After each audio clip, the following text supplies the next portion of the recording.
नाथ नारायण लक्ष्मीपति श्री মহেশের জগন্নাথ দেবের এই 630তম রথযাত্রাতে প্রচুর মানুষের ভিড় সমাগম আস্তে আস্তে মেতে উঠছে।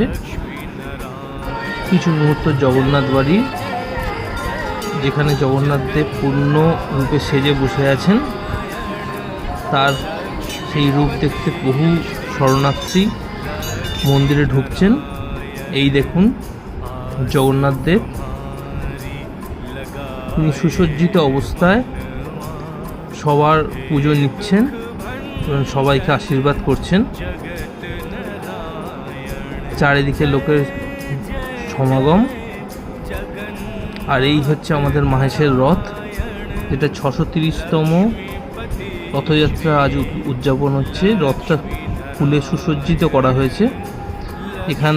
এই রথে বসেই জগন্নাথ দেব জগন্নাথ মন্দির থেকে মাসির বাড়ির দিকে যাত্রা করবেন আর কিছুক্ষণের মধ্যেই।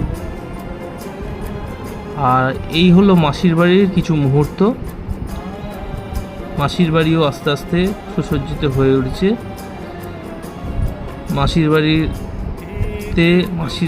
বাড়ির জায়গা, জগন্নাথ দেবের জায়গা খালি করে রাখা হয়েছে পরিষ্কার করে, যাতে জগন্নাথ দেব এখানে এসে 9টা দিন আমাদের সবার সাথে কাটাতে পারেন। তারই কিছু মুহূর্ত তুলে ধরলাম।